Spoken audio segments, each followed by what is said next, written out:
Uy, pakisabi naman kay Vice, I'm very sorry. Patawarin niya ako. Hindi ko na uulitin.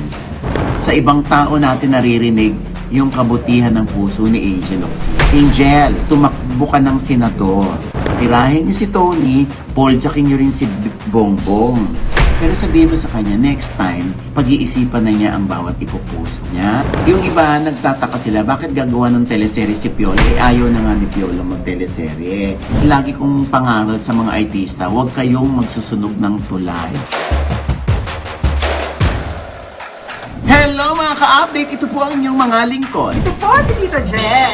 At ito naman po si Papa Osin OG Diaz. Sa ngalan po ni Mama Loy, that's M-A-M-A-L-O-I. Nako, syempre, bisita po natin, pansamantala, ang paborito ng bayan, walang iba kundi si, okay, repeat after me, Pitit after me, Pitit! Hello mga kapag! Papa Osin! Ayan, at syempre, kompleto na tayo. Ano pa nga ba ang lagi nyo hinihirit sa amin? Ay! I-chika mo na! Dali! Ayan na nga, Diyos ko nakakaloka. Pitit. Bakit? Naging kontrobersyal. Yes. Yung naging pahayag ni Vice Ganda kahapon. Oo, sa Showtime. Yes. Kasi pinag-usapan nga yung tungkol sa pagtulong. Ayun, kumalat na rin sa TikTok yung naging pahayag ni Vice at wala naman siyang pinatutungkulan dito. Pero, isa lang ang nasa isip ng mga tao, Pitit. Ikaw. Charot lang. Si Ate Gay. Nalaman ko lang to, alam mo kung kanino. Kanino? Kay Ate Gay mismo. Talaga? Kausap ko siya. Si Ate Gay kasi very open kami dyan. Kausap ko siya at sinabi niya na, uy, pakisabi naman kay Vice, I'm very sorry. Oo, patawarin niya ako. Alam kong pangit yung ginawa ko pero gusto ko lang sabihin sa kanya na hindi ko na uulitin. Teka lang, ano ba yung sinabi ni Nene, ni Vice? Oo, sinabi ni Vice na bumili ka raw ng gamot sa sipon.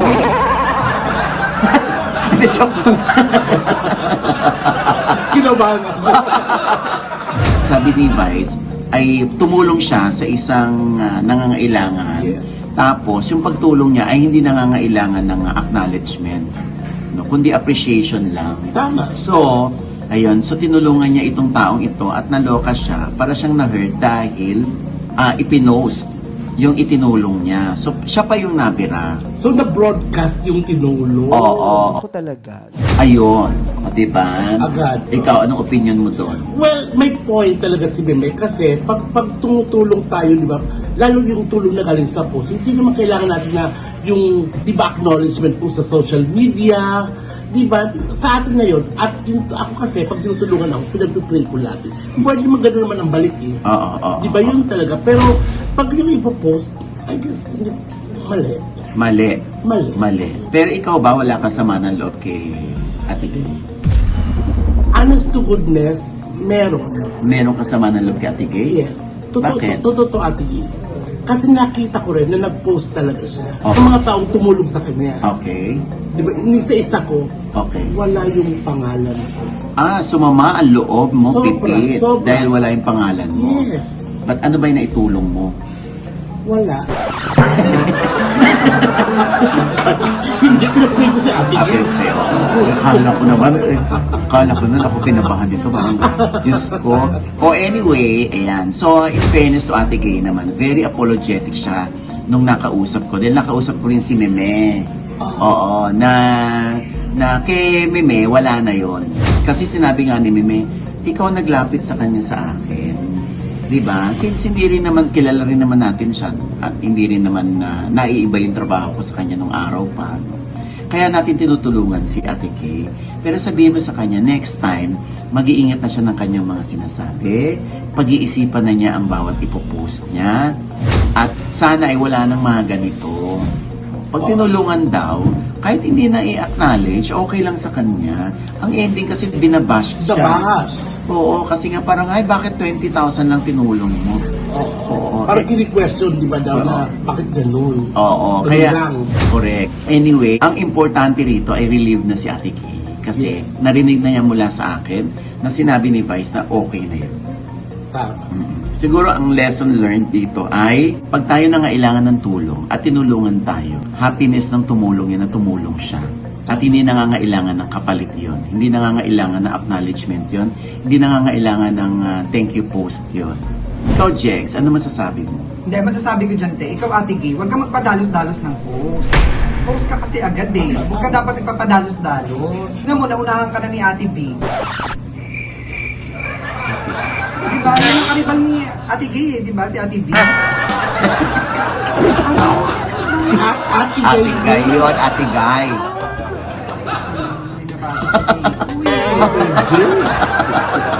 Kaga.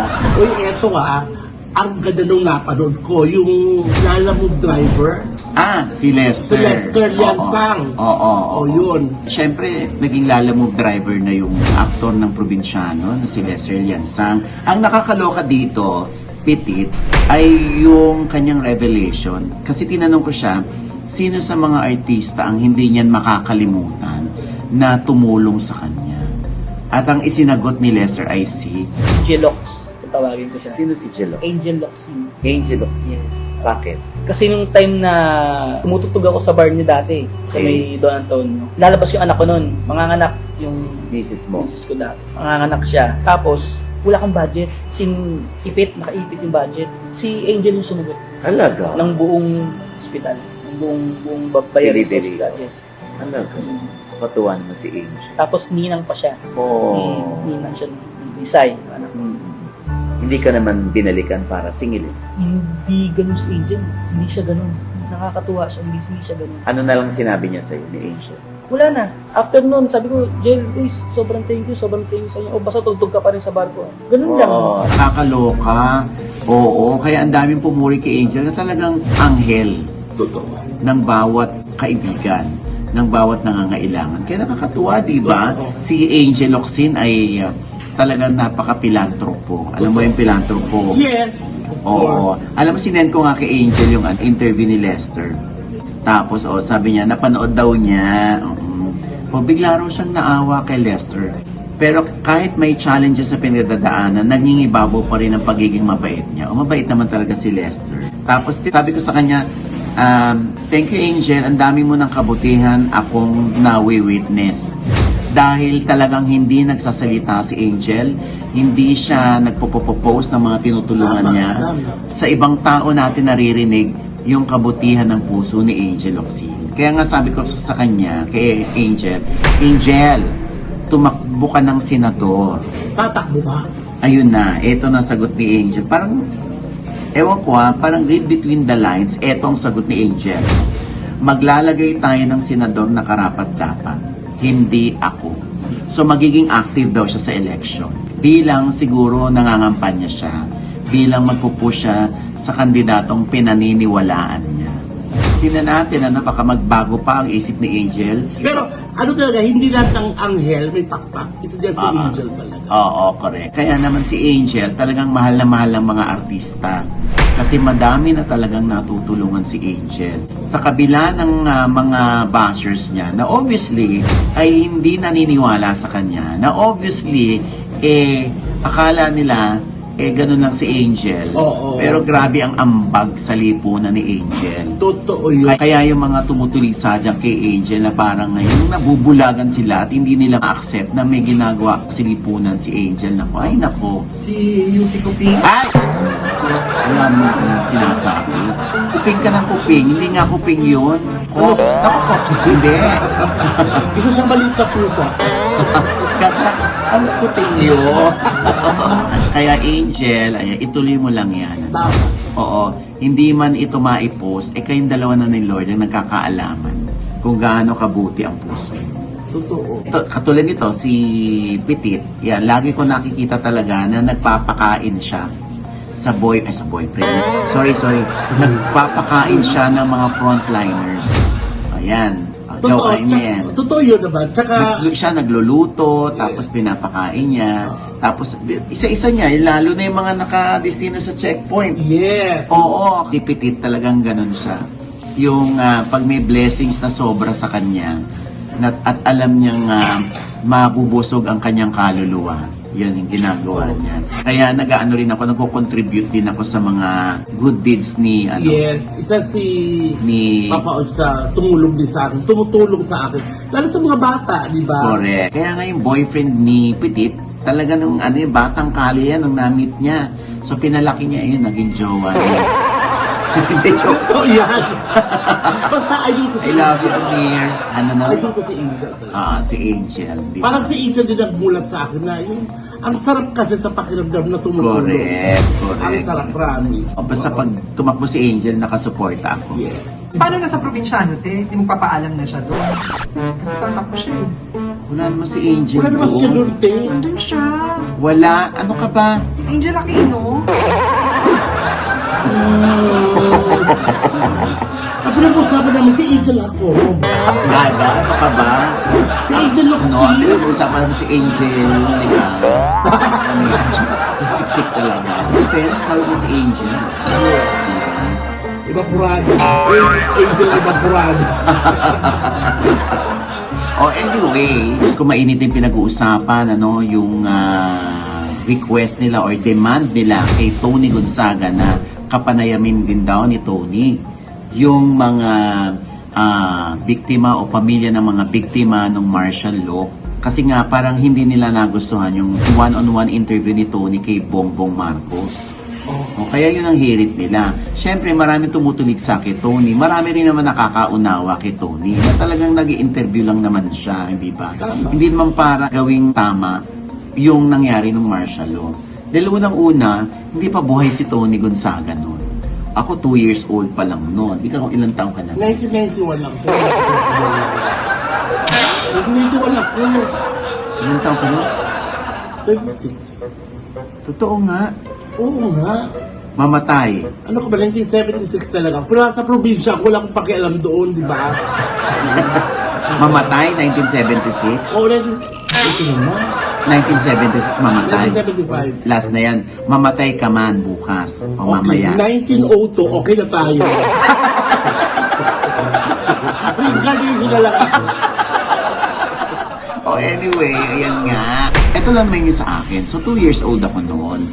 Actually, pinost ko pa nga ito. Hindi naman sa bilang depensa kay Tony, kundi parang ano lang, pag ninilay-nilay lang. Tsaka pagpapahayag, ng opinion mo rin. Oo. Ito nga, di ba, sabi ko, kahit naman ako si Tony Gonzaga, bakit ko interview ng mga martial law victims or yung pamilya ng martial law victims? Andun na ako, nawala ako doon, na naiintindihan ko sila, nasama ko, alam ko din yon kahit 2 years old pa lang ako at that time, at nalaman ko nung malaki na ako, na nakikidalamhati tayo. Ano bang gusto nilang i-correct kay Tony? Nagtatanong lang naman si Tony. Tama. Sa ini-interview niya na si Bongbong, kung feeling ng ibang netizens at historians na mali si Tony, mali ng claim si Bongbong Marcos, di gawa rin kayo ng YouTube channel nyo. Irahin nyo si Tony, poljakin nyo rin si Bongbong. Ilabas nyo yung itinatago nyong ebidensya ng mga biktima ng martial law at ipamukha nyo kay Tony o kay Bongbong at i-remind nyo uli yung sambayan ng Pilipino sa madilim na kasaysayan ng bansa nung martial law. So, di ba mas okay yun? Di ba? Mas kumpleto nyong maipipresent ang kasaysayan noon. Detalyado talaga. Oo. Pero yung i-demand nyo kay Tony na interviewin din niya yung mga biktima o pamilya ng mga biktima ng martial law, parang ang OA na, unless pagbigyan kayo ni Tony, choice niya na yon dahil siya yung may-ari po ng channel.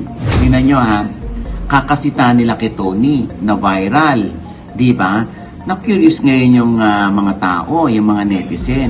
Pumunta ngayon sa YouTube channel ni Tony. Pinanood nila yung Bongbong Marcos interview ni Tony. Ayun, di ang taas pa ng views. Diba? Tumaas lalo yung views. So, pabor yun sa channel ni Tony. Dapat ba may issue rin nung unang panahon si VP Leni Robredo para manganak din ang number of views? O umangat din ang number of views nito? Sa one-on-one interview nito with Tony, ilang linggo pa lang nakakaraan, hindi ba? So, wala. Kung magko-concentrate tayo dun sa feeling nyo, mali ni Tony, lalo tuloy silang maeengganyo at gusto nilang makilala pa lalo si Bongbong. Syempre, ang mga tao ngayon, yung iba, Hindi mo naman sila pwede utusan, huy, i-research nyo yung nung nangyari nung araw. Hindi mo na mauutusan ngayon yung mga tao sa ganyan. Kung gusto nilang i-research na i-research nila kasi interesado sila. Pero kung hindi sila interesado dyan, wala. Focus lang sila kung ano yung meron sa panayam ni Tony.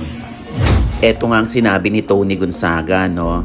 I've reached a point in my life where I realized that other people's perception of me is not my responsibility anymore. Para whatever judgment or assumption they have of me, I feel like I don't have anymore. The need to explain, to prove, to defend, and to hide. Because I have nothing to hide, I have nothing to defend, I have nothing to prove, I have nothing to explain to anybody because I know who I am deep inside.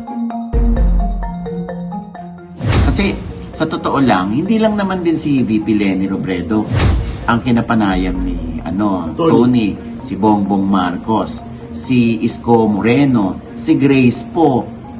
O, ibig sabihin, nandun na si Tony na inuumpisahan niya na mag-interview ng mga politicians. Kung sasabihin ninyo na interviewin din ni Tony yung mga biktima ng martial law, oo na nga, choice na ni Tony yun. Kaya lang, di ba, kung ganoon, kunwari lang paano si Isko Moreno? Kung kunwari may naapi si Isko Moreno. Oo. So, tapos nagreklamo, hoy Tony, bakit inaano mo si Isko Moreno? May inapian dito sa Manila. Interviewin mo din. Hindi wala nang katapusan. Paulit-ulit na lang. Paano pa matatapos ito? Sige nga. Di ba nakakaloka? Ikaw, Petit, kung meron kang i-interviewin one-on-one sa channel mo, sino? Siyempre yung pinakamata, si Pangulong Duterte. Yung interview ko. Talaga. Kaso ayoko. Ayaw mo? Oo. Kung arte mo naman, bakit? Baka sulatin nila ng mga taga-Ateneo. Siyempre, ingat-ingat din. Ingat din. Kasi Ayaw mo sa kabuti ng bayan ako. Ayokong libas. Okay, sige. Ikaw, Jex, kung bibigyan ka ng pagkakataon na ma-interview si Bongbong, yan, one-on-one sa channel mo, Oo. go ka? Oo, go ako. Baya? Oo, interviewin ko yan si Bongbong. Ayun Wow. Sure ako na hindi ako susulatan ng Ateneo. Dahil itatanong mo yung martial law. Hindi ko itatanong ng martial law. O Hindi di, kailangan. masusulatan ka nga. Hindi ako susulatan ng Sulatan ka Ateneo. na Hindi ako susulatan ng Pag Ateneo. in-interview mo si Bongbong, naku, Oo, susulatan interviewin ko yan ka. si Bongbong. Hindi ako susulatan ng Ateneo. Doble sulat pa sa'yo, te. Hindi ako susulatan. Bongbong Crisologo. Bingbong yun, bingbong, bingbong. Oo. Oo, Diyos ko. Anyway, ito yung opinion lang namin. Yes. Kung mali yung opinion namin, di mali. Di ba, ang bilis ka usap. Uy nga pala, congratulations. Nagbabalik po si Piolo Pascual bilang kapamilya. Yes. Ako. Oo, si Papa P ay minsan natin nakita sa TV5. Siya ay ano lang naman, kumbaga nag-hibernate lang, ika nga. Pero balik pa rin siya sa dati niyang tahanan, ang kapamilya. At kasabay niyan ay, Diyos ko, ang pagpirma naman ni Lovie po bilang kapamilya. Ayan, ang bongga ng welcome kay Lovie, ha? Diba, nakakaloka. At syempre, excited si Lovie na makatrabaho mga kapamilya stars. Katulad si Liza, gusto niya makatrabaho. Tama. Si Papa P, gusto rin niya, no? So, simulan nito ng teleserye na magkasama si Piolo Pascual at si Lovie po. Ito yung Philippine adaptation ng isang sikat na Korean crime thriller na Flower of Evil. Yan. Alam mo naman, pag ABS-CBN gumawa ng teleserye, partida, wala pa yung prangkisa. Tama. Diba? Nakataray. Iba. Oo. Yung iba, nagtataka sila, bakit gagawa ng teleserye si Piolo? Ayaw na nga ni Piolo mag-teleserye. Gusto na lang ni Piolo mag-produce, pelikula, ganon. Syempre, nag-iiba-iba yung gusto ng mga artista, di ba? Lalo na pag na-miss ng katawan nila, yung magtrabaho bilang artista. Ito, mukha namang maganda yung proyekto. Dreamscape pa yata ang titiran mo. Di ba? Headed by Dayo Andrinan. At saka, syempre, in fairness kay Lovie po, nagpasalamat sa GMA sa 15 years niya sa GMA. Diba? Ganun naman talaga. Alam mo, kaya lagi kong pangaral sa mga artista, huwag kayong magsusunog ng tulay. In English, Don't burn bridge over troubled water. Ang haba. Ang haba. Kantayan, Jegs. Oo, kalok. Ang haba. Oo nga. Diba, ganun naman ang buhay. Lalo na paikot-ikot lang naman ang mga artista. Yes. Pag ikaw ay nagsabi ng hindi maganda sa isang network, markado ka. Diba? Katulad si Lovie, papasalamat pa sa GMA. Ibig sabihin, ganun siya ka-grateful. Diba? Si Piolo Pascual galing ng TV5. Wala naman tayong narinig kay Papa P na Sinabi against. against sa ABS-CBN na kaya ako nandito sa TV5 kasi hindi maganda yung trato sa akin ng ABS. Walang ganon. Ang importante talaga ay maliit lang ang mundo. Oo, mas magandang makipagkaibigan kaysa makipag-away. Oo, hindi nakakataas ang talent fee ang pagtatanggol sa isang network. Tandaan nyo yan. Kasi di bali sana kung gagawin kayong bossing dyan, ay di pagtanggol nyo to death yung inyong network at siraan nyo yung ibang network. Pero di ba, hindi natin alam, baka bukas din ikaw rin sinisipa ng network na yan. Totoo. Tapos saan ka napupulutin? Ayaw ka na rin ng kabila dahil nagpautang ka ng masasakit na salita. True. Diba? May mga ganyan akong kilalang artista. At marami. Diyos ko na talaga namang super duper mahal nilang stasyon nila ngayon. Hindi kumpara nung araw, nandun sila sa isang stasyon. Ang pangit ng trato sa kanila. Ayan. Tapos pag nawali ka, so paano? Diba? Nakakabalik ka ba dun sa dati mong network? Hindi. Oo. May silent ban na tinatawag. Totoo ba? Silent ba ang tawag doon? Silent ban. Hindi mo narinig. O, gaga, ngayon mo lang narinig kasi sinabi ko, pero silent ban, tahimik yon. Kaya pala, hindi sinabi ko sa kanila. Ayan. At syempre, congratulations din sa anak ni Papa P na si Inigo Pascual dahil kasama siya sa Monarch sa US. Ayan po. Ang dami-dami mga papuri ngayon kay Inigo Pascual. Si Inigo Pascual ang lakas sa TikTok. Grabe. Oo. Kaya hayop naman yung bata kasi, yung giling ng sayaw niya. Tsaka gwapo rin, katulad ng tatay. Diba? Kaya anyway, with that, mga kaibigan, maraming salamat sa isikip ang inyong channel. Thank you to at syempre, maraming salamat sa lahat ng subscribe sa channel ko. Road to 200,000! Yeah. Nakembot na lang, Pikit TV! Yay! At syempre, Siyempre, ang Tita Gets Channel, tuloy-tuloy pa lang po. Na-reach ka na pang 100K. Abangan nyo po yung ipamimigay ko. wow! Kaya punta lang po kayo Kung baka lagi. ipamimigay Tita ko sa yung pera. Ay, kayo lang para. Ma'am Shi Wilbert Tolentino. Abangan nyo yan. Lilinawin, Jex. At Ma'am syempre, Silver. sa ngalan ni Mama Loy, that's M-A-M-A-L-O-I.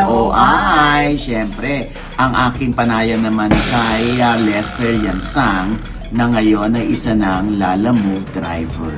Syempre, ang channel ko, maraming salamat sa lahat ng tumatangkilik. Ito po yung lingkod, Papa Osin Oji Diaz, na lagi nagsasabi at nagpapaalala sa inyo na sa tuwing gigising po tayo, tuwing umaga, huwag na huwag po tayong makakalimot, na magpasalamat sa Panginoon dahil tayo'y kanyang ginising. Ibig sabihin, may mission pa rin po tayo sa buhay. Sabay sabing, every gising is a blessing. Ano pa nga ba ang lagi niyong inihirit sa amin? Ay! Ichika mo na! Dali! Parang biik yung ano mo, no? Parang hirap. O kaya nga, parang biik yung... Tinan mo yung kamay niya, oh. Oh, yung parang paa na nakataas. Ang dala mo sa akin, ito, palaka! Buti nga 5 na yan. Dati 3 lang yan. Wow! Kanina niya, kaya at least nag-grow na. Hindi, monopad to. Dinudog to.